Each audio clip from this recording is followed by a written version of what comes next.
on Tony's Facebook, Instagram, and WhatsApp all went down today. I'm Tony Kornheiser, and yet my Tinder profile has never been hotter. I'm sure. Yeah. Tinder, isn't that some sort of sex website? Isn't that what that is, Tinder? Website. It's a dating site. I don't know. I've never actually seen it. I know what it is, kind of, sort of. Isn't like OnlyFans, isn't that a sex website too? No. You sure? No. I don't know. Yeah, let's I'm sort of out of touch. Yeah, you are. Welcome to PTI, boys and girls. In today's episode, the Cardinals beat the Rams, the Cowboys continue to roll, and the Sox and Yanks win the American League wildcards. But we begin today with Brady and Belichick. The most anticipated regular season game in New England football history was played last night in a steady rain. The prodigal son, Tom Brady, returned to Foxborough and led his new team on a late drive to narrowly beat his old team as millions waited to see who would get the best of whom. Wilbon, who should feel better about the outcome, Brady or Belichick? I don't know, and most importantly, I don't care. I didn't care about that game. People can overstate the game. The game was nice. It's a nice game. Had some tension. It wasn't compelling. Let's not make it week 15 with a playoff spot on the line. It wasn't. I don't care about that. I care about the conversation that took place afterward. When Bill Belichick was seen walking into the visitors' locker room and guys went, "Oh my God." That's all I care about. I cared about the pregame, and Brady went out there apparently later than he ever gets on the field because he probably, I'm presuming now, just didn't want to be bothered with all the emotional stuff afterward, which he talked about with Michelle Tafoya. He hinted at that and said essentially with a smile, "Michelle, you're not going to make me cry. I'm not going to do this. I've done it already." And then the hugs.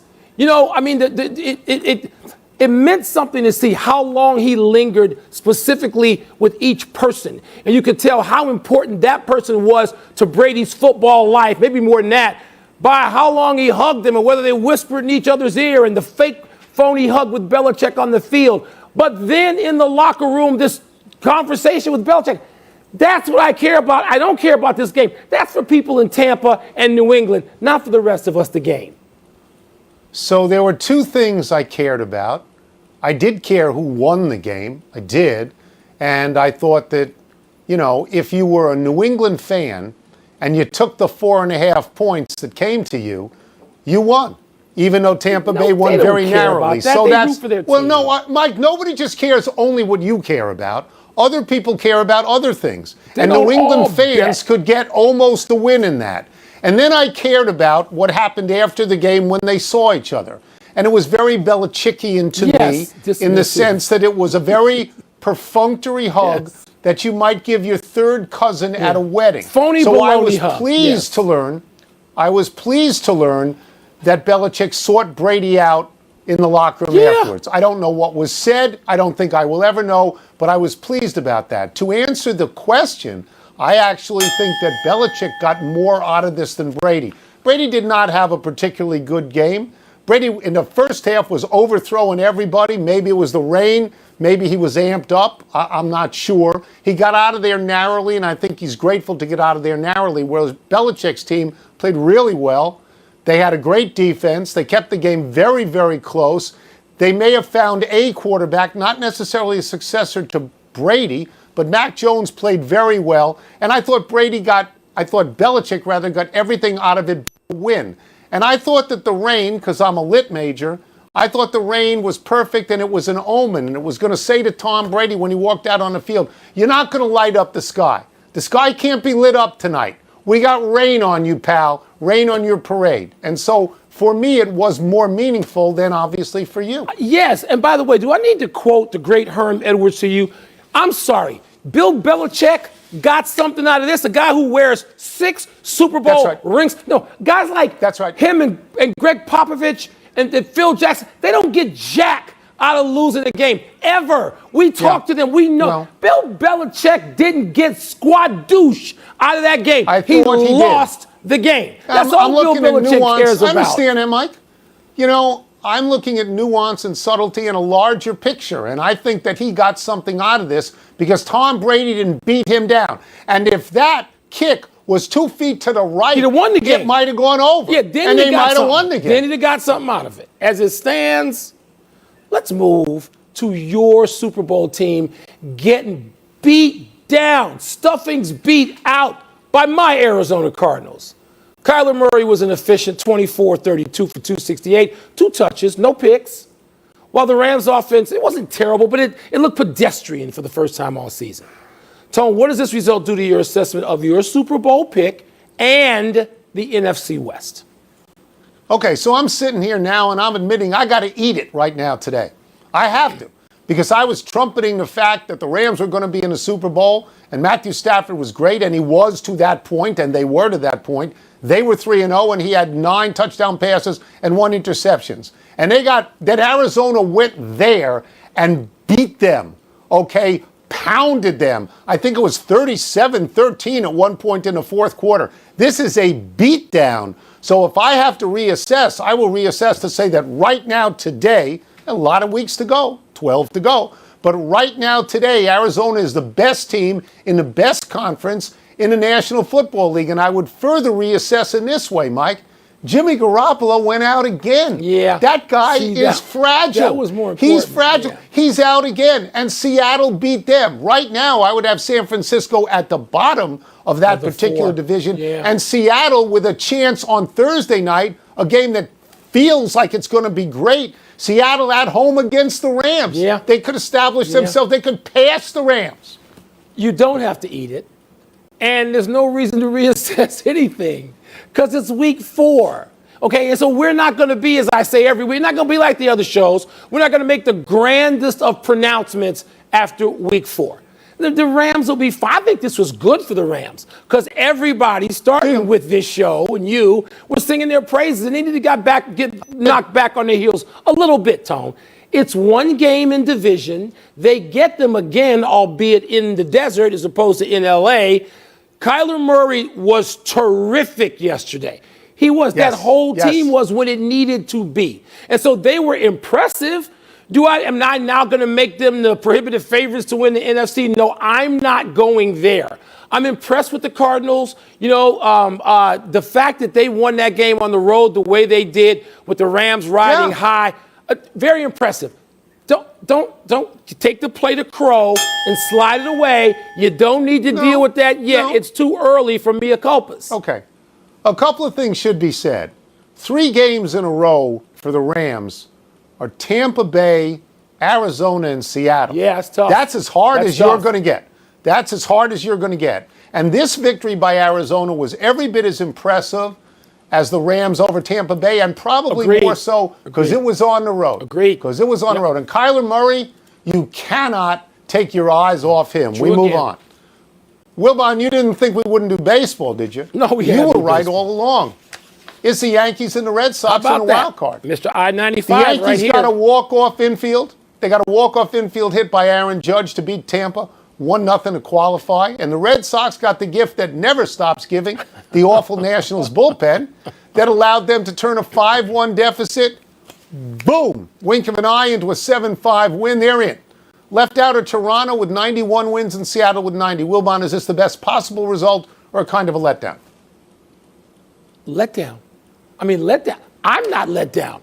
I want to see Yanks, Sox. No, there's no letdown. Toronto and Seattle, they had their chances. They came close. Seattle, that's sort of a gag loss yesterday because for a while, Tony, it looked like Seattle was going to be in. Because the Yankees couldn't score at 0-0, and I called you and I said, look at this, and the Nats are up 5-1. You threw down the cautionary trump card while we were on the phone, and so no, it's not disappointing. As a matter of fact, good enough. I don't want to see tiebreakers to be tiebreakers, and single elimination. No, get on with the damn playoffs. It's October already. We're several days into October. Yankees, Red Sox is a fine way to start it. And then to come back with Cardinals and Dodgers on Wednesday. My God, what 4 teams in terms of history do you want in the mix more so than those 4? Yes, I'd like the Cubs, but even I got to acknowledge those 4 are the deal. So I'm a little disappointed because I would have liked a 4-team playoff. And exactly what you're saying. At 0-0 late in the Yankees game, and in the 6th inning, with Boston down 5-1, I thought there was that possibility. Like it. As you review this thing, you have to mention Eric Fetty coming right in and giving up every run humanly possible for the Nats to lose. But you're right. Toronto had its chances. They swept Baltimore at the end, which is a lot better than the Red Sox did. But that Robbie Ray start against the Yankees, that did them in. Difference, and yes. Seattle had no game yesterday. I'm good with the Yanks and the Sox. I'm going to tell you what. If you want to talk about the NFL West, NFC West being good, how about the AL East? Yeah. 4 teams with 91 or more wins. And Mike, the way the schedule is now, the uneven schedule, that means that every one of those 4 teams had to play 57 games, more than a third of the season, against teams with 91 or more wins. So if you get in, you've earned it. Right? You've earned it. Who doesn't want the result we've got with those 4 wildcard teams the next Tuesday, Wednesday? If you don't want that, get out. That's right. That's right. Let's take a break, but coming up, the Cowboys hand the Panthers their first loss of the season.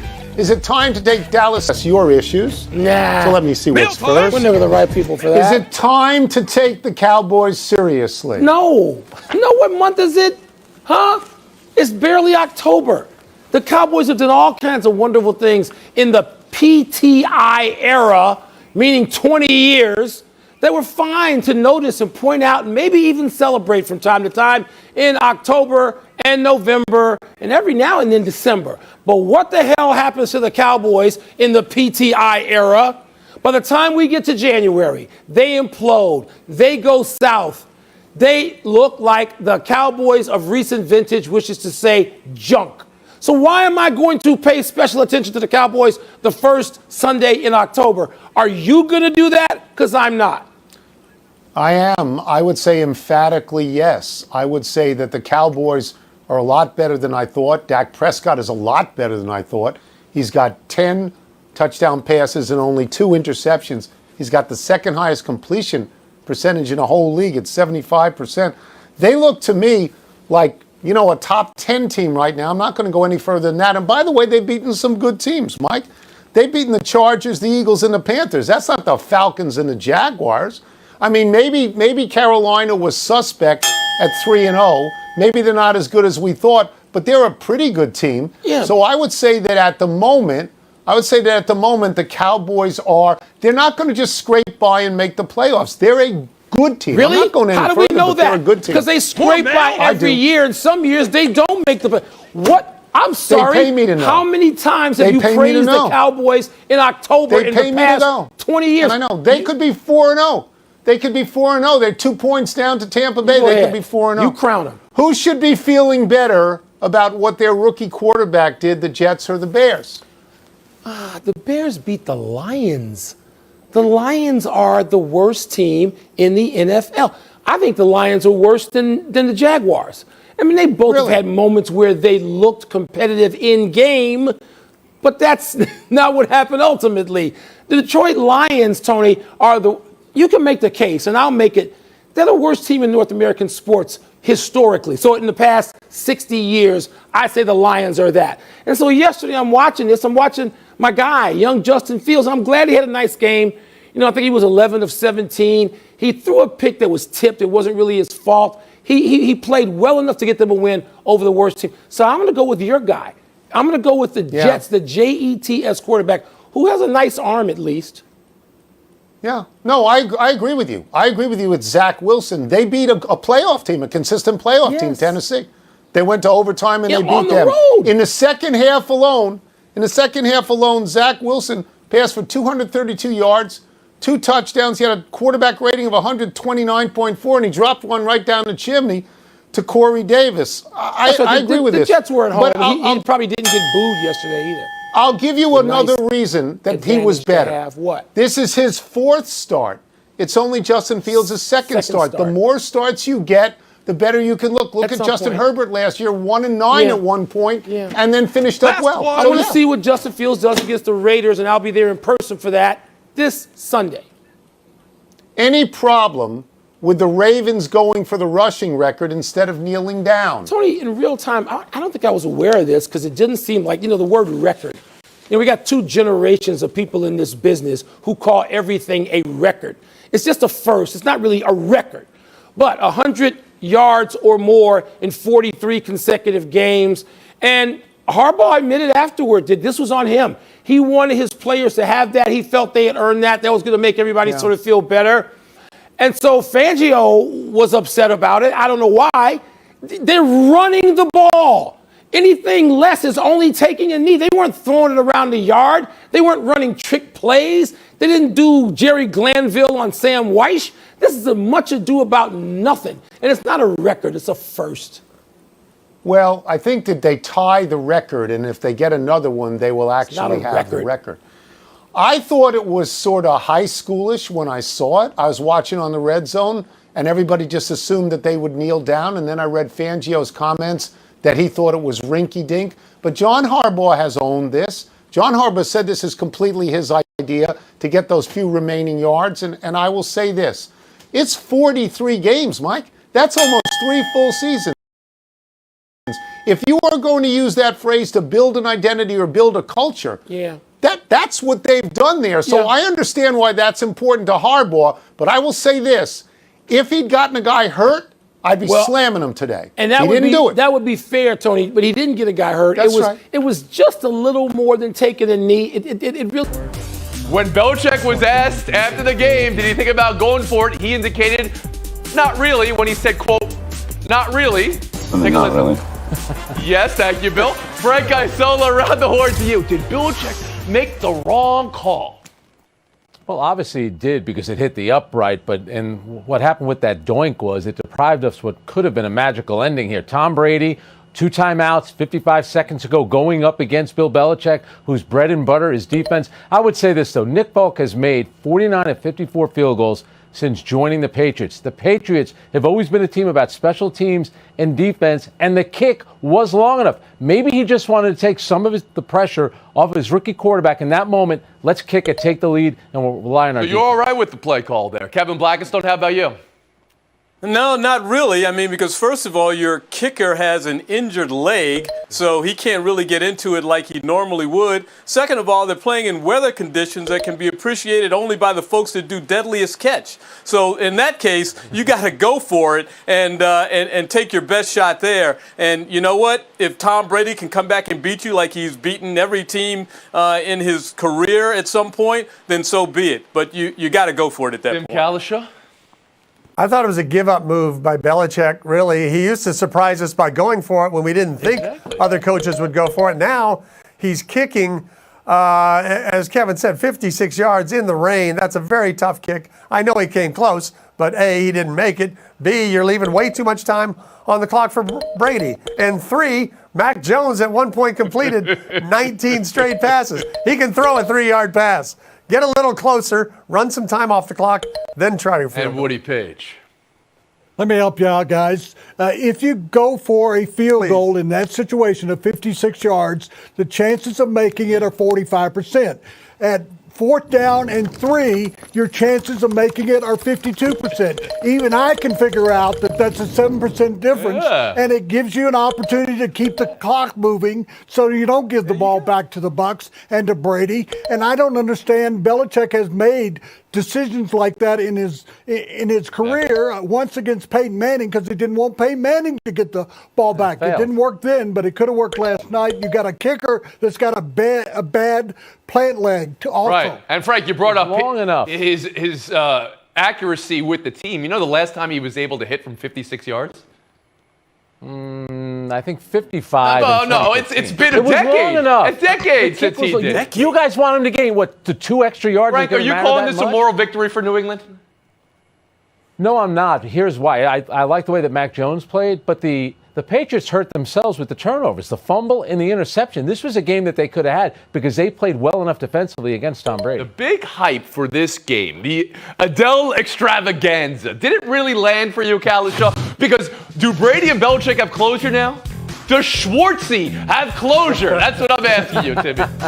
We really hope Schwartzy does. No, I mean, in thinking about it, and Al Michaels saying this is the biggest regular season game in memory, it was more just the biggest regular season player running onto a field in memory. The game itself was their game next week is Buffalo, Kansas City. That's a better Sunday night game than this particular game, but it turned out to be entertaining only in the 4th quarter when we were coming down to the wire there. KB?